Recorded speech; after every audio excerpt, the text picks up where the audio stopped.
Leave കിട്ടി നാട്ടിൽ ചെന്ന് കഴിഞ്ഞാൽ ഒരു ഔട്ടിങ്ങിന് പോലെ പതിവാണ്. അങ്ങനെ ഞാനും കുട്ടപ്പനും കൂടെ ഒരു ദിവസം അങ്ങ് ഇറങ്ങി. വെറുതെ എങ്ങോട്ടൊന്നൊന്നുമില്ല, ചുമ്മാ പോവുക, എന്തെങ്കിലും ഫുഡൊക്കെ കഴിക്കുക, അങ്ങനെയുള്ളൂ. വലിയ പ്ലാനിങ് ഒന്നുമില്ല. അങ്ങനെ പോയ വഴിക്ക് ഞങ്ങൾ റോഡ് സൈഡിൽ തന്നെ ഒരു കരിമ്പ് ജ്യൂസ് വിൽക്കുന്ന ചേട്ടനെ കണ്ടു. അങ്ങനെ അവിടെ ഇറങ്ങിയിട്ട് കരിമ്പ് ജ്യൂസ് കുടിക്കാമെന്ന് ഓർത്തു. അങ്ങനെ ഞങ്ങൾ രണ്ടുപേരും ചെന്നു.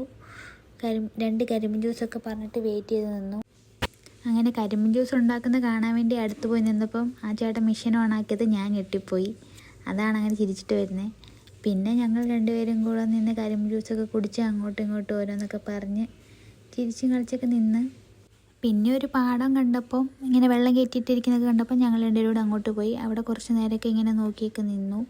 പിന്നെ ഞങ്ങളിങ്ങനെ കുറേ കാര്യങ്ങളൊക്കെ സംസാരിച്ച് അവിടുത്തെ പ്രകൃതി ഭംഗിയൊക്കെ ആസ്വദിച്ച് നിന്നു. കാര്യം ഞാനവളെ ചേച്ചിയാണെങ്കിലും ഞങ്ങളുടെ കൂട്ടത്തിൽ കുറച്ച് മണ്ടത്തരം കാണിക്കൽ കൂടുതൽ എനിക്കാണ്. അപ്പം ഞാൻ എന്തൊക്കെയോ ഇങ്ങനെ പറയുമ്പം കുട്ടപ്പനിങ്ങനെ എന്നെ കളിയാക്കി ചിരിച്ചുകൊണ്ടിരിക്കുകയാണ്. പിന്നെ ഞങ്ങളിങ്ങനെ താഴെയൊക്കെ നോക്കി നിന്ന് മീനൊക്കെ ഉണ്ടെന്ന് തോന്നുന്നു. പിന്നെ കുറച്ച് കാടും വെള്ളമൊക്കെ കണ്ടപ്പോൾ ഞാൻ അവിടെയൊക്കെ പോയി ഇങ്ങനെ നോക്കി. അപ്പോൾ എനിക്ക് പരിചയമുള്ളൊരു പഴം കണ്ടു. ആ പഴം ഞാൻ പറിച്ചിട്ട് ഇങ്ങനെ തിന്നാന്നോർത്ത് ഇങ്ങനെ നോക്കിക്കൊണ്ട് നിൽക്കുവാണ്. പക്ഷെ കാര്യമായിട്ടൊന്നും കിട്ടിയില്ല. കാടുമ്പള്ളിയൊക്കെ വലിച്ചു വരയ്ക്കുന്നുണ്ട്. പാമ്പോ ചേമ്പൊക്കെ ഉണ്ടായിരുന്നെങ്കിൽ നല്ലൊരു കൊത്ത് കിട്ടിയേനെ. പിന്നെ അടുത്ത പ്ലാൻ എന്ന് പറഞ്ഞാൽ ചായ കുടിക്കാൻ പോലാണ്. ഞാൻ അത്യാവശ്യം ഒരു ചായ അഡിക്ഷനുള്ള ആളാണ്. 3 നേരം ചായ കിട്ടിയാൽ ഞാൻ കുടിക്കും. പക്ഷെ ചായ ആരോഗ്യത്തിന് അത്ര നല്ലതല്ല. അങ്ങനെ ഒരു ചായയൊക്കെ കുടിച്ച് ഉഴുന്നവടയൊക്കെ കഴിച്ചു. പിന്നെ ഞങ്ങളിങ്ങനെ പാടത്തോട്ടൊക്കെ നോക്കി ഇങ്ങനെ ഇരുന്നു. അങ്ങനെ ഇരുന്ന സമയത്താണ് ഒരു ഞാവൽ മരം ഞങ്ങളുടെ കണ്ണിൽ പെട്ടത്. ആ മരത്തിലാണ് നിറയെ ഞാവൽപ്പഴം ഉണ്ടായിരുന്നു. അപ്പോൾ ഞങ്ങൾ ഓർത്ത് വന്നാൽ പിന്നെ ഞാവൽപ്പഴം പറിക്കാമെന്ന്. അങ്ങനെ ഞങ്ങൾ ഞാവലിൻ്റെ ഭംഗിയൊക്കെ ഇങ്ങനെ ആസ്വദിച്ച് നിന്നു. നല്ല പൊക്കമുള്ളൊരു ഞാവൽ മരമായിരുന്നു. അപ്പം എങ്ങനെ ഞാവൽ പറിക്കാം എന്നൊക്കെ വിചാരിച്ചിങ്ങനെ നിന്നു. പിന്നെ കുറേ ഞാവലൊക്കെ ഇങ്ങനെ നിലത്തോട്ട് വീഴുന്നുണ്ട്. പക്ഷെ റോഡ് സൈഡായതുകൊണ്ട് പെറുക്കാനും പറ്റുന്നില്ല. വണ്ടികളിങ്ങനെ പോയിക്കൊണ്ടിരിക്കുക. അങ്ങനെ വീഴുന്നതൊക്കെ നല്ലതൊക്കെ നോക്കി ഞങ്ങൾ പെറുക്കുന്നുണ്ട്. അങ്ങനെ നോക്കി നിന്ന സമയത്ത് ഒരു ശിഖരം ഇങ്ങനെ ചാഞ്ഞ് കിടക്കുന്ന കണ്ടു. അപ്പോൾ ഞാനും കുട്ടപ്പനും ഒന്നും നോക്കിയില്ല, നേരെ അതിൽ കയറി പിടിച്ചിട്ട് ഇങ്ങനെ കുലുക്കി. അപ്പോൾ കുറച്ച് ഞാവലൊക്കെ ഇങ്ങനെ നിലത്തോട്ട് വീണു. അങ്ങനെ ഞങ്ങൾ രണ്ടുപേരും ഏകദേശം ഇങ്ങനെ കുറച്ച് ഞാവലൊക്കെ ആവശ്യത്തിന് ഞങ്ങൾക്ക് കഴിക്കാൻ പാകത്തിന് കുറച്ച് ഞാവലൊക്കെ ഞങ്ങൾക്ക് കിട്ടി. കൈ കൊണ്ട് പറിക്കാൻ പറ്റാത്തത് ഞങ്ങൾ ട്രൈപോഡ് കൊണ്ടൊക്കെ അടിച്ച് വീഴ്ത്തിയിട്ടുണ്ട് കുറച്ച് ഞാവൽപ്പഴമൊക്കെ.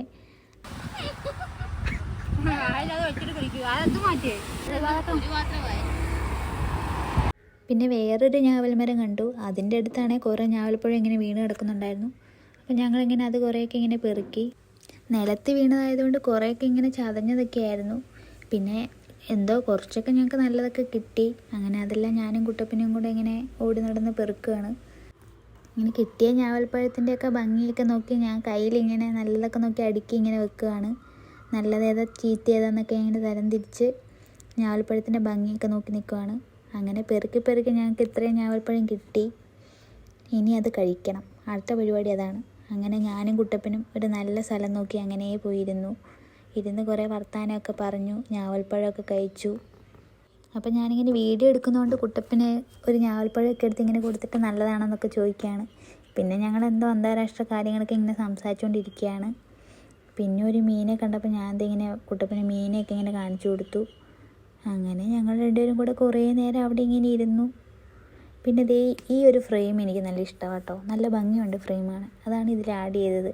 അങ്ങനെ ഞാനും കുട്ടപ്പനും കുറേ നേരം അവിടെ ഇങ്ങനെ വായി നോക്കി നിന്ന്. പിന്നെ കുട്ടപ്പൻ എന്നോട് ഞാവൽ തിന്നുകൊണ്ട് നാക്കിൽ നിറം വന്നോന്ന് ഇങ്ങനെ ചോദിക്കുകയാണ്. അപ്പം ഞാനിങ്ങനെ നാക്കൊക്കെ നീട്ടി കാണിച്ചു കൊടുത്തു. ചെറിയ രീതിക്കൊരു വയലറ്റ് കളറൊക്കെ വന്നിട്ടുണ്ടായിരുന്നു. പിന്നെ അതെല്ലാം സംസാരിച്ച് കഴിഞ്ഞിട്ട് പിന്നെ കുറച്ച് നേരം കൂടെ ഞങ്ങൾ അവിടെ ഇരുന്നു. പിന്നെ ഞങ്ങൾ വേറൊരു സ്ഥലത്ത് പോയി. അവിടെയും പോയി കുറച്ച് വീഡിയോസൊക്കെ എടുത്തു. കുറച്ച് നല്ലപോലെ വെയിലൊക്കെ കൊണ്ടു. പിന്നെ ഞാനും എൻ്റെ കുട്ടപ്പനും കൂടെ തിരിച്ച് വീട്ടിലേക്ക് പോയി.